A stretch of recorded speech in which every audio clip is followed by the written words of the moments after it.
Mais là-bas ou là? Où vous voulez, Ségolène. Vous êtes le mieux où? Vous êtes le mieux avec côté de moi. Partout. Vous êtes bien à côté de moi. Non, tu vois, elle voulait venir à côté de moi. Je pense que Ségolène a Non, mais je envie pense de rester qu'on à côté de moi. un tour de... Non, mais je vais voir les tableaux là-bas. Bonjour. Ne vous inquiétez pas, on a un retour. Bonsoir. Alors, j'ai choisi un sujet, moi, qui me passionne. Ouais, les Je océans. suis toujours passionnée pour la mer et l'océan. Je vous expliquerai un petit peu après Regardez tout le temps Talassam. ce que j'ai fait au ministère pour protéger les parties de l'océan français. Et les chiffres de réchauffement de l'océan viennent d'être publiés par tous les organismes internationaux.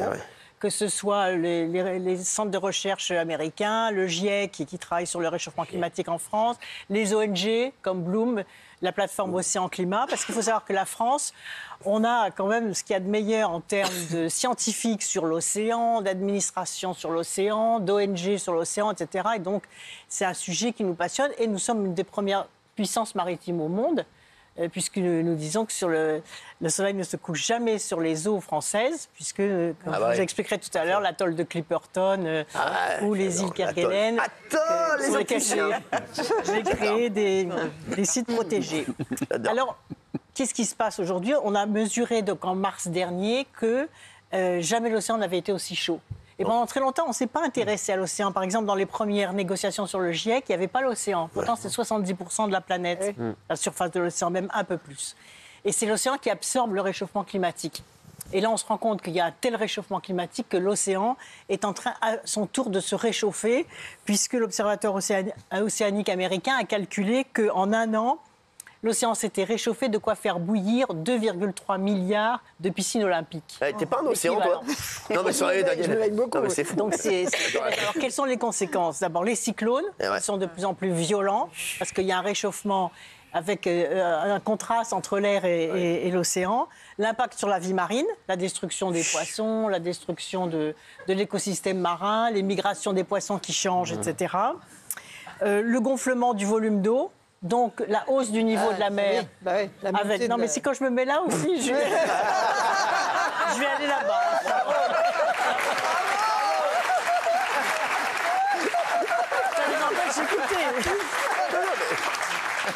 Ça les empêche d'écouter. Pour que les gens comprennent encore mieux. Oui. Et donc, non, parce que si je me mets là, je pense que Cyril va mieux écouter, non? Ah non, mais j'écoute hyper bien. Là, le gonflement, on est au gonflement. Et donc, la hausse du niveau de la mer qui entraîne les inondations et puis l'érosion des côtes. Et quand on sait que la moitié de la population mondiale, plus de 3 milliards, 3,5 milliards de personnes vivent à la fois des ressources en termes de poissons, ce qu'on appelle les ressources halieutiques, et un quart de la population mondiale habite à moins de 100 km des côtes. Vous voyez à quel point donc, la population même mondiale est menacée. Je dis tout ça, non pas pour faire peur, mais pour dire qu'il y a encore plus de motivation à agir contre le réchauffement climatique. Et enfin, phénomène nouveau qu'on a découvert récemment, c'est que lorsque l'océan se réchauffe, l'eau s'évapore et donc ça provoque des pluies diluviennes. Et regardez ce qui se passe sous toutes les latitudes, sur tous les continents. Quand il pleut, maintenant il pleut de façon très violente. Et regardez les inondations dans la plupart de régions françaises. D'ailleurs, je n'en avais pas. Je pense qu'on peut leur témoigner toute notre solidarité parce que c'est quand même terrible. C'est vrai que c'est incroyable, on n'avait pas ça avant. Et on n'avait pas ça avant. Et donc cette évaporation dans l'air qui est saturée d'eau provoque ces pluies diluviennes. Et le paradoxe, c'est que, paradoxalement, justement, on a aussi des périodes de sécheresse intenses. Or, il faudrait inventer un système pour que lorsqu'il y a des périodes de pluie, des périodes de crue, on récupère cette eau. Vous avez vu que récemment, il y a eu un conflit terrible sur la question des réserves d'eau à Sainte-Soline, parce qu'on va pomper l'eau dans les nappes phréatiques. Vous voyez que c'est aberrant, parce que l'eau, ce qu'on appelle l'eau de ruissellement, c'est-à-dire l'eau de pluie et l'eau des rivières qui débordent, serait suffisamment abondante si elle était stockée pour arroser l'été quand il fait chaud. Or, toute cette eau, actuellement, est perdue et retourne à la mer.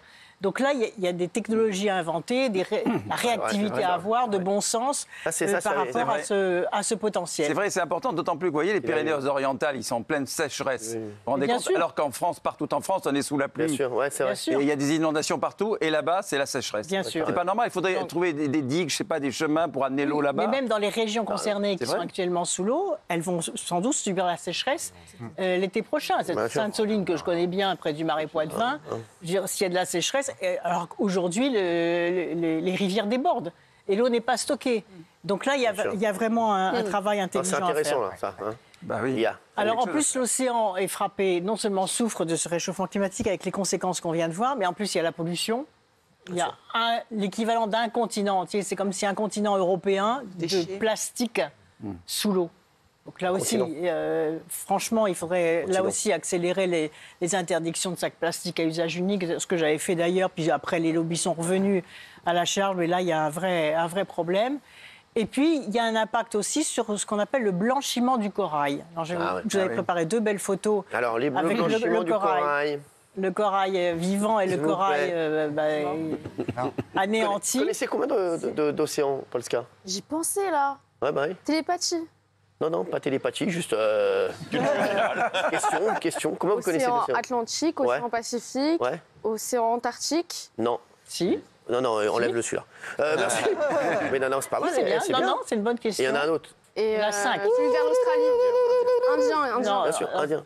Et l'océan Arctique et Antarctique. Il y a 5 parties de l'océan. Alors, les océanographes parlent de l'océan au singulier, parce que tous les océans communiquent. Bien sûr, il s'appelle. Donc il n'y a qu'un seul océan, en fait, avec 5 parties de l'océan. Et ils disent ça parce que c'est très important de comprendre que ce qui se passe quelque part impacte de l'autre côté de la planète. On ne peut pas se sauver tout seul en faisant quelque chose, mais ça impacte de l'autre côté de la planète. Pack de bière. Voilà. Et alors, comme c'est passionnant ce sujet de l'océan, ça me permet là aussi de valoriser un peu ce que nous avons fait au ministère de l'Environnement. Quand je suis arrivée en 2014, il y avait 4% de l'océan qui était protégé. Quand je suis partie, il y en avait 22%. Et 4%, c'est 2 fois plus qu'Anne Hidalgo. Voilà. Et donc, ça veut dire aujourd'hui, nous avons 2,5 millions de kilomètres carrés de l'océan français protégé. Alors, j'ai préparé aussi des belles photos, mais je ne sais pas. Donc, par exemple, j'ai créé, avec les équipes, j'ai signé l'aire marine dans l'atoll de Clipperton. Regardez, ça, c'est un petit atoll français. C'est où ça, Clipperton, ça? Alors, c'est près du Mexique, c'est au large du Mexique, dans l'océan Pacifique. J'ai un pote là-bas. Il y a aussi alors voilà, je vous ai mis toutes les parcs marins et les aires marines. Donc il y a la réserve naturelle des terres australes françaises. J'ai créé aussi le parc marin du Cap Corse. C'est beau le bassin d'Arcachon. Celui de l'estuaire de la Gironde, le bassin d'Arcachon que j'ai signé en 2014. L'estuaire de la Gironde et des Pertuis. C'est beau. Et puis créé tout ça. Et le parc de Martigny avec les équipes que j'ai remotivées parce que je trouvais ça tellement important. Vous êtes allé partout là? Vous êtes allé partout? Je suis allé partout. Ah ouais, même à la mer? Non, à Clipperton, j'ai pas eu le temps. À Kerguelen, enfin c'était loin, disons. Chez Gargamel?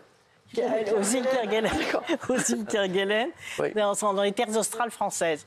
Et partout, des équipes formidables, des scientifiques, des associations et l'ensemble des professions concernées. Vous voyez, les pêcheurs, les agriculteurs, le tourisme, parce qu'il faut trouver des équilibres. Bien sûr. Quand on a créé le parc marin en Martinique, il y avait quand même des tensions. Au Cap Corse, vous imaginez les tensions qu'il y a eu. Et bien finalement, ils ont réussi à se rassembler. Et j'ai pu signer, c'est la création de ces parcs marins. Et donc, c'est une façon de protéger, d'empêcher la surpêche, d'empêcher la pollution ou les bateaux polluants de passer dans ces espaces. Et puis surtout, de faire de l'éducation aussi avec les écoles pour qu'ils connaissent ce territoire quand même merveilleux de la France. Qui est on aussi peut applaudir Ségolène, parce que ça pays,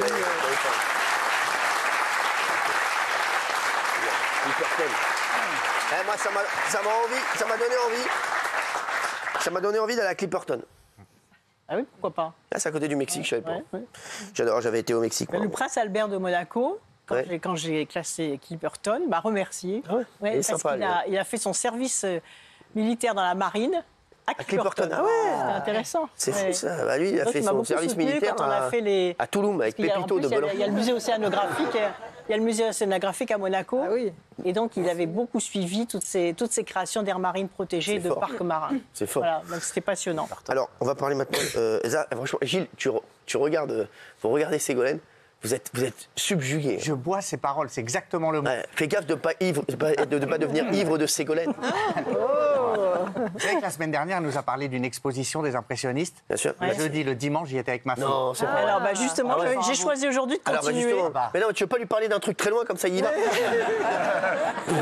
C'est vrai, Mais oui. J'ai réussi à y aller. Non, mais c'est vrai, tu y allé la semaine dernière. Les places, dès 13h30, il y avait un créneau. J'ai dit, allez, on y va. Bah, bravo. Tu vois, bravo. Ceux qui ne peuvent pas venir jusque-là bien sûr. peuvent lire. Il y a beaucoup de publications. Non, on a